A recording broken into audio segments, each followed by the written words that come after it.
Guarantee ಯೋಜನೆಗಳನ್ನು ಕೊಡುವಂತಹ ಸರ್ಕಾರದಲ್ಲಿ ಪೊಲೀಸ್ ಠಾಣೆಗೆ ಮಾತ್ರ ದೌರ್ಭಾಗ್ಯ ಎದುರಾಗಿದೆ. ಸದ್ಯ ನನಗ ಬ್ಯಾಟ್ರಾಯನ್ಪುರ ಸಂಚಾರಿ ಪೊಲೀಸ್ ಠಾಣೆಯಲ್ಲಿದ್ದೀನಿ. ಈ ಒಂದು ಪೊಲೀಸ್ ಠಾಣೆಯನ್ನು ಗಮನಿಸ್ತಾ ಇರಬಹುದು. ಇದು ಪೊಲೀಸರು ಇರುವಂತಹ, ಜನರು ಬರುವಂತಹ ಜಾಗ, ಸಂಚಾರವನ್ನು ಕಾಪಾಡಬೇಕಂತಹ ಮಾಡುವಂತಹ ಕೆಲಸವನ್ನು ಮಾಡುವಂತಹ ಪೊಲೀಸರಿಗಾಗಿ ಮಾಡಿದಂತಹ ಪೊಲೀಸ್ ಠಾಣೆ ಇದು ಸದ್ಯ ಸರ್ಕಾರಿ ಬಿಲ್ಡಿಂಗ್ ಅಲ್ಲ, ಆದರೆ ಖಾಸಗಿ ಬಾಡಿಗೆಯನ್ನು ನೀಡಿಕೊಂಡು ಈ ಒಂದು ಪೊಲೀಸ್ ಠಾಣೆಯಲ್ಲಿ ಇಲ್ಲಿನ ಪೊಲೀಸರು ಇರ್ತಾರೆ. ಸುಮಾರು 100ಕ್ಕೂ ಹೆಚ್ಚು ಸಿಬ್ಬಂದಿಗಳು ಈ ಒಂದು ಪೊಲೀಸ್ ಠಾಣೆಯ ವ್ಯಾಪ್ತಿಯಲ್ಲಿ ಸೇವೆಯನ್ನು ಸಲ್ಲಿಸ್ತಾರೆ. ದಿನನಿತ್ಯ ರಸ್ತೆಯಲ್ಲಿ ವಾಹನಗಳ ಸಂಚಾರವನ್ನು ಸುಗಮಗೊಳಿಸೋದಕ್ಕೆ ಮತ್ತು ವಾಹನಗಳು ಯಾವುದೇ ರೀತಿಯಾದಂಥ ಅಪಘಾತಕ್ಕೀಡಾದರೆ ಆ ಒಂದು ಸಂದರ್ಭದಲ್ಲಿ ತಕ್ಷಣವೇ ಸ್ಪಂದಿಸುವಂತಹ ಬ್ಯಾಟ್ರಾಯನ್ಪುರ ಪೊಲೀಸರ ಪರಿಸ್ಥಿತಿ ಮಾತ್ರ ಹೀನಾಯ ಆಗ್ತಾ ಇದೆ. ಗಮನಿಸ್ತಾ ಇರಬಹುದು ಕಟ್ಟಡದ ಪರಿಸ್ಥಿತಿ ಏನಿದೆ. ಸಂಪೂರ್ಣವಾಗಿ ಟರ್ಪಲ್ ಹಾಕಿದ್ದಾರೆ.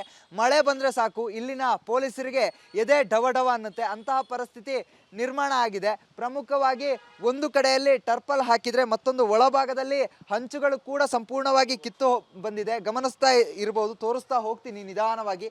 ಈ ಒಳಭಾಗದಲ್ಲಿ ಪೊಲೀಸ್ ಠಾಣೆ ಏನಿದೆ, ಈ ಒಂದು ಪೊಲೀಸ್ ಠಾಣೆ ಒಳಭಾಗದಲ್ಲಿ ಇರಬೇಕು ಅಂತ ಹೇಳಿದ್ರೆ ಜೀವವನ್ನ ಗಟ್ಟಿಯಾಗಿ ಹಿಡ್ಕೊಳ್ಳುವಂತಹ ಪರಿಸ್ಥಿತಿಯನ್ನ ಗಮನಿಸ್ತಾ ಇರ್ಬೋದು. ಮೇಲ್ಭಾಗದಲ್ಲಿ ಗಮನಿಸ್ತಾ ಇರ್ಬೋದು, ಮೇಲ್ಭಾಗದಲ್ಲಿ ಹಾಕಿರುವಂತಹ ಟರ್ಪಲು ಒಳಭಾಗದಲ್ಲಿ ನಿಂತರೂ ಕೂಡ ಕಾಣಿಸ್ತಾ ಇದೆ. ಅಂತ ಹೇಳಿದ್ರೆ ಹಂಚುಗಳು ಯಾವಾಗ ಕುಸಿಯುತ್ತೆ, ಯಾವಾಗ ಬೀಳುತ್ತೆ ಅನ್ನುವಂತಹ ಆತಂಕ ಕೂಡ ಇಲ್ಲಿನ ಪೊಲೀಸ್ ಸಿಬ್ಬಂದಿಗಳಿಗೆ ಎದುರಾಗಿರುವಂಥದ್ದು. ಪ್ರಮುಖವಾಗಿ ದಿನನಿತ್ಯ ರಸ್ತೆಯಲ್ಲಿ ಇರುವಂತಹ ವಾಹನಗಳನ್ನ, ಅವುಗಳನ್ನ ನಿಧಾನಗತಿಯ ಸಂಚಾರ ಇದ್ರೆ ಕ್ಲಿಯರ್ ಮಾಡುವಂತಹ ಕೆಲಸವನ್ನ ಮಾಡ್ತಾ ಇದ್ದಾರೆ. ಆದರೆ ಪೊಲೀಸರು ಏನಿದ್ದಾರೆ ಆ ಸ್ಟೇಷನ್ಗೆ ಬರಬೇಕಾದ್ರೆ ಅವರಿಗೆ ಒಂದು ಆತಂಕದ ಪರಿಸ್ಥಿತಿ ನಿರ್ಮಾಣ ಆಗುವಂಥದ್ದು. ಇನ್ನು ಒಂದು ಕಡೆಯಲ್ಲಿ ಹಂಚುಗಳಿಗೆ ಟರ್ಪಲ್ ಅನ್ನ ಹಾಕಿದ್ರೆ ಮತ್ತೊಂದು ಕಡೆಯಲ್ಲಿ ಗೋಡೆಗಳು ಕೂಡ ಕುಸಿಯುವಂತಹ ಪರಿಸ್ಥಿತಿಗೆ ಬಂದು ತಲುಪಿದೆ. ಗಮನಿಸ್ತಾ ಇರಬಹುದು, ತೋರಿಸ್ತಾ ಹೋಗ್ತೀನಿ. ಕಡತಗಳನ್ನ ಕಾಪಾಡಿಕೊಳ್ಳೋದೇ ಇಲ್ಲಿನ ಪೊಲೀಸರಿಗೆ ಒಂದಿಷ್ಟು ಸಮಸ್ಯೆ ಆಗಿರುವಂತಹ ಪರಿಸ್ಥಿತಿ. ಮೇಲ್ಭಾಗದಲ್ಲಿ ಗಮನಿಸ್ತಾ ಹೋಗ್ಬೋದು ಯಾವ ರೀತಿಯಾಗಿ ಗೋಡೆ ಬಿರುಕು ಬಿಟ್ಟಿದೆ ಅಂತ ಹೇಳಿದ್ರೆ ಆ ಕಡೆಯಿಂದ ಈ ಕಡೆಗೆ ಕೇಬಲ್ ಅನ್ನ ಎಳೆಯಲಾಗಿದೆ. ಆದರೆ ಹಳೆಯ ಕಟ್ಟಡ ಆಗಿರೋದ್ರಿಂದಾಗಿ ಸಂಪೂರ್ಣವಾಗಿ ಬಿರುಕು ಬಿಡುವಂತಹ ಕೆಲಸ ಆಗ್ತಾ ಇದೆ.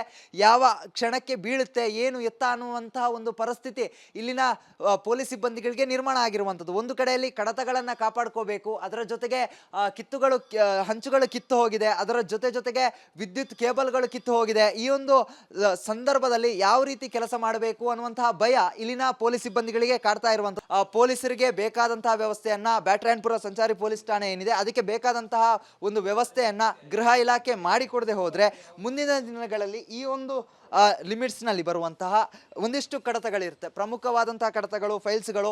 ಆ ಒಂದು ಕಡತಗಳು ಏನಾದರೂ ಮಳೆಯಿಂದ ತೊಯ್ದು ಹೊಣೆ ಹಾಳಾದರೆ ಅಥವಾ ಪೊಲೀಸ್ ಸಿಬ್ಬಂದಿಗಳು ಒಳಭಾಗದಲ್ಲಿರುವಂತಹ ಸಂದರ್ಭದಲ್ಲಿ ಹಂಚು ಏನಾದರೂ ಕುಸಿದು, ಮರದ ತುಂಡೇನಾದರೂ ಕುಸಿದು ಸಿಬ್ಬಂದಿಯ ತಲೆಗೆ ಏನಾದರೂ ಬಿದ್ದರೆ ಆ ಸಂದರ್ಭದಲ್ಲಿ ನೇರ ಹೊಣೆಗಾರಿಕೆಯನ್ನು ಗೃಹ ಇಲಾಖೆ ಹೊತ್ಕೋಬೇಕಾಗುತ್ತೆ. ಒಟ್ಟಿನಲ್ಲಿ ಗ್ಯಾರಂಟಿ ಸರ್ಕಾರ ಅಂತ ಹೇಳಿ ಅನೇಕ ಯೋಜನೆಗಳನ್ನು ನೀಡುತ್ತೆ. ಆದರೆ ಎಲ್ಲೋ ಒಂದು ಕಡೆಯಲ್ಲಿ ಯೋಜನೆಗಳನ್ನು ನೀಡುವ ಭರದಲ್ಲಿ ಸರ್ಕಾರ ಸೇವೆಯನ್ನು ಮಾಡುವಂತಹ, ಜನರ ಸೇವೆಯನ್ನು ಮಾಡುವಂತಹ ಪೊಲೀಸರ ಒಂದು ವ್ಯವಸ್ಥಿತವಾದಂತಹ ಒಂದು ಠಾಣೆಯನ್ನು ನಿರ್ಮಾಣ ಮಾಡುವಲ್ಲಿ ವಿಫಲ ಆಗಿದೆ ಅಂತ ಹೇಳಿದ್ರೆ ಸುಳ್ಳಾಗ್ಲಿಕ್ಕಿಲ್ಲ. ಕ್ಯಾಮ್ರಾ ಪರ್ಸನ್ ಧನುಷ್ ಜೊತೆಗೆ ಚರಣ್, ರಿಪಬ್ಲಿಕ್ ಕನ್ನಡ, ಬೆಂಗಳೂರು. ಗ್ಯಾರಂಟಿ ಯೋಜನೆಗಳನ್ನು ಕೊಡುವಂತಹ ಸರ್ಕಾರದಲ್ಲಿ ಪೊಲೀಸ್ ಠಾಣೆಗೆ ಮಾತ್ರ ದೌರ್ಭಾಗ್ಯ ಎದುರಾಗಿದೆ. ಸದ್ಯ ನನಗ ಬ್ಯಾಟ್ರಾಯನ್ಪುರ ಸಂಚಾರಿ ಪೊಲೀಸ್ ಠಾಣೆಯಲ್ಲಿದ್ದೀನಿ. ಈ ಒಂದು ಪೊಲೀಸ್ ಠಾಣೆಯನ್ನು ಗಮನಿಸ್ತಾ ಇರಬಹುದು. ಇದು ಪೊಲೀಸರು ಇರುವಂತಹ, ಜನರು ಬರುವಂತಹ ಜಾಗ, ಸಂಚಾರವನ್ನು ಕಾಪಾಡಬೇಕಂತಹ ಮಾಡುವಂತಹ ಕೆಲಸವನ್ನು ಮಾಡುವಂತಹ ಪೊಲೀಸರಿಗಾಗಿ ಮಾಡಿದಂತಹ ಪೊಲೀಸ್ ಠಾಣೆ ಇದು ಸದ್ಯ ಸರ್ಕಾರಿ ಬಿಲ್ಡಿಂಗ್ ಅಲ್ಲ, ಆದರೆ ಖಾಸಗಿ ಬಾಡಿಗೆಯನ್ನು ನೀಡಿಕೊಂಡು ಈ ಒಂದು ಪೊಲೀಸ್ ಠಾಣೆಯಲ್ಲಿ ಇಲ್ಲಿನ ಪೊಲೀಸರು ಇರ್ತಾರೆ. ಸುಮಾರು 100ಕ್ಕೂ ಹೆಚ್ಚು ಸಿಬ್ಬಂದಿಗಳು ಈ ಒಂದು ಪೊಲೀಸ್ ಠಾಣೆಯ ವ್ಯಾಪ್ತಿಯಲ್ಲಿ ಸೇವೆಯನ್ನು ಸಲ್ಲಿಸ್ತಾರೆ. ದಿನನಿತ್ಯ ರಸ್ತೆಯಲ್ಲಿ ವಾಹನಗಳ ಸಂಚಾರವನ್ನು ಸುಗಮಗೊಳಿಸೋದಕ್ಕೆ ಮತ್ತು ವಾಹನಗಳು ಯಾವುದೇ ರೀತಿಯಾದಂಥ ಅಪಘಾತಕ್ಕೀಡಾದರೆ ಆ ಒಂದು ಸಂದರ್ಭದಲ್ಲಿ ತಕ್ಷಣವೇ ಸ್ಪಂದಿಸುವಂತಹ ಬ್ಯಾಟ್ರಾಯನ್ಪುರ ಪೊಲೀಸರ ಪರಿಸ್ಥಿತಿ ಮಾತ್ರ ಹೀನಾಯ ಆಗ್ತಾ ಇದೆ. ಗಮನಿಸ್ತಾ ಇರಬಹುದು ಕಟ್ಟಡದ ಪರಿಸ್ಥಿತಿ ಏನಿದೆ. ಸಂಪೂರ್ಣವಾಗಿ ಟರ್ಪಲ್ ಹಾಕಿದ್ದಾರೆ. ಮಳೆ ಬಂದರೆ ಸಾಕು ಇಲ್ಲಿನ ಪೊಲೀಸರಿಗೆ ಎದೆ ಡವಡವ ಅನ್ನುತ್ತೆ, ಅಂತಹ ಪರಿಸ್ಥಿತಿ ನಿರ್ಮಾಣ ಆಗಿದೆ. ಪ್ರಮುಖವಾಗಿ ಒಂದು ಕಡೆಯಲ್ಲಿ ಟರ್ಪಲ್ ಹಾಕಿದರೆ ಮತ್ತೊಂದು ಒಳಭಾಗದಲ್ಲಿ ಹಂಚುಗಳು ಕೂಡ ಸಂಪೂರ್ಣವಾಗಿ ಕಿತ್ತು ಬಂದಿದೆ. ಗಮನಿಸ್ತಾ ಇರಬಹುದು, ತೋರಿಸ್ತಾ ಹೋಗ್ತೀನಿ ನಿಧಾನವಾಗಿ. ಈ ಒಳಭಾಗದಲ್ಲಿ ಪೊಲೀಸ್ ಠಾಣೆ ಏನಿದೆ, ಈ ಒಂದು ಪೊಲೀಸ್ ಠಾಣೆ ಒಳಭಾಗದಲ್ಲಿ ಇರಬೇಕು ಅಂತ ಹೇಳಿದ್ರೆ ಜೀವವನ್ನ ಗಟ್ಟಿಯಾಗಿ ಹಿಡ್ಕೊಳ್ಳುವಂತಹ ಪರಿಸ್ಥಿತಿಯನ್ನ ಗಮನಿಸ್ತಾ ಇರಬಹುದು. ಮೇಲ್ಭಾಗದಲ್ಲಿ ಗಮನಿಸ್ತಾ ಇರಬಹುದು, ಮೇಲ್ಭಾಗದಲ್ಲಿ ಹಾಕಿರುವಂತಹ ಟರ್ಪಲು ಒಳಭಾಗದಲ್ಲಿ ನಿಂತರೂ ಕೂಡ ಕಾಣಿಸ್ತಾ ಇದೆ. ಅಂತ ಹೇಳಿದ್ರೆ ಹಂಚುಗಳು ಯಾವಾಗ ಕುಸಿಯುತ್ತೆ, ಯಾವಾಗ ಬೀಳುತ್ತೆ ಅನ್ನುವಂತಹ ಆತಂಕ ಕೂಡ ಇಲ್ಲಿನ ಪೊಲೀಸ್ ಸಿಬ್ಬಂದಿಗಳಿಗೆ ಎದುರಾಗಿರುವಂಥದ್ದು. ಪ್ರಮುಖವಾಗಿ ದಿನನಿತ್ಯ ರಸ್ತೆಯಲ್ಲಿ ಇರುವಂತಹ ವಾಹನಗಳನ್ನ ಅವುಗಳನ್ನ ನಿಧಾನಗತಿಯ ಸಂಚಾರ ಇದ್ರೆ ಕ್ಲಿಯರ್ ಮಾಡುವಂತಹ ಕೆಲಸವನ್ನ ಮಾಡ್ತಾ ಇದ್ದಾರೆ. ಆದ್ರೆ ಪೊಲೀಸರು ಏನಿದ್ದಾರೆ ಆ ಸ್ಟೇಷನ್ಗೆ ಬರಬೇಕಾದ್ರೆ ಅವರಿಗೆ ಒಂದು ಆತಂಕದ ಪರಿಸ್ಥಿತಿ ನಿರ್ಮಾಣ ಆಗುವಂಥದ್ದು. ಇನ್ನು ಒಂದು ಕಡೆಯಲ್ಲಿ ಹಂಚುಗಳಿಗೆ ಟರ್ಪಲ್ ಅನ್ನ ಹಾಕಿದ್ರೆ ಮತ್ತೊಂದು ಕಡೆಯಲ್ಲಿ ಗೋಡೆಗಳು ಕೂಡ ಕುಸಿಯುವಂತಹ ಪರಿಸ್ಥಿತಿಗೆ ಬಂದು ತಲುಪಿದೆ. ಗಮನಿಸ್ತಾ ಇರಬಹುದು, ತೋರಿಸ್ತಾ ಹೋಗ್ತೀನಿ. ಕಡತಗಳನ್ನ ಕಾಪಾಡಿಕೊಳ್ಳೋದೆ ಇಲ್ಲಿನ ಪೊಲೀಸರಿಗೆ ಒಂದಿಷ್ಟು ಸಮಸ್ಯೆ ಆಗಿರುವಂತಹ ಪರಿಸ್ಥಿತಿ. ಮೇಲ್ಭಾಗದಲ್ಲಿ ಗಮನಿಸ್ತಾ ಹೋಗ್ಬೋದು ಯಾವ ರೀತಿಯಾಗಿ ಗೋಡೆ ಬಿರುಕು ಬಿಟ್ಟಿದೆ ಅಂತ ಹೇಳಿದ್ರೆ ಆ ಕಡೆಯಿಂದ ಈ ಕಡೆಗೆ ಕೇಬಲ್ ಅನ್ನ ಎಳೆಯಲಾಗಿದೆ. ಆದ್ರೆ ಹಳೆಯ ಕಟ್ಟಡ ಆಗಿರೋದ್ರಿಂದಾಗಿ ಸಂಪೂರ್ಣವಾಗಿ ಬಿರುಕು ಬಿಡುವಂತಹ ಕೆಲಸ ಆಗ್ತಾ ಇದೆ. ಯಾವ ಕ್ಷಣಕ್ಕೆ ಬೀಳುತ್ತೆ ಏನು ಎತ್ತ ಅನ್ನುವಂತಹ ಒಂದು ಪರಿಸ್ಥಿತಿ ಇಲ್ಲಿನ ಪೊಲೀಸ್ ಸಿಬ್ಬಂದಿಗಳಿಗೆ ನಿರ್ಮಾಣ ಆಗಿರುವಂಥದ್ದು. ಒಂದು ಕಡೆಯಲ್ಲಿ ಕಡತಗಳನ್ನ ಕಾಪಾಡ್ಕೋಬೇಕು, ಅದರ ಜೊತೆಗೆ ಹಂಚುಗಳು ಕಿತ್ತು ಹೋಗಿದೆ, ಅದರ ಜೊತೆಗೆ ವಿದ್ಯುತ್ ಕೇಬಲ್ಗಳು ಕಿತ್ತು ಹೋಗಿದೆ. ಈ ಒಂದು ಸಂದರ್ಭದಲ್ಲಿ ಯಾವ ರೀತಿ ಕೆಲಸ ಮಾಡಬೇಕು ಅನ್ನುವಂತಹ ಭಯ ಇಲ್ಲಿನ ಪೊಲೀಸ್ ಸಿಬ್ಬಂದಿಗಳಿಗೆ ಕಾಡ್ತಾ ಇರುವಂತಹ ಪೊಲೀಸರಿಗೆ ಬೇಕಾದಂತಹ ವ್ಯವಸ್ಥೆಯನ್ನ ಬ್ಯಾಟರಾಯನಪುರ ಸಂಚಾರಿ ಪೊಲೀಸ್ ಠಾಣೆ ಏನಿದೆ ಅದಕ್ಕೆ ಬೇಕಾದಂತಹ ಒಂದು ವ್ಯವಸ್ಥೆಯನ್ನ ಗೃಹ ಇಲಾಖೆ ಮಾಡಿಕೊಡದೆ ಹೋದ್ರೆ ಮುಂದಿನ ದಿನಗಳಲ್ಲಿ ಈ ಒಂದು ಲಿಮಿಟ್ಸ್ನಲ್ಲಿ ಬರುವಂತಹ ಒಂದಿಷ್ಟು ಕಡತಗಳಿರುತ್ತೆ, ಪ್ರಮುಖವಾದಂತಹ ಕಡತಗಳು, ಫೈಲ್ಸ್ಗಳು.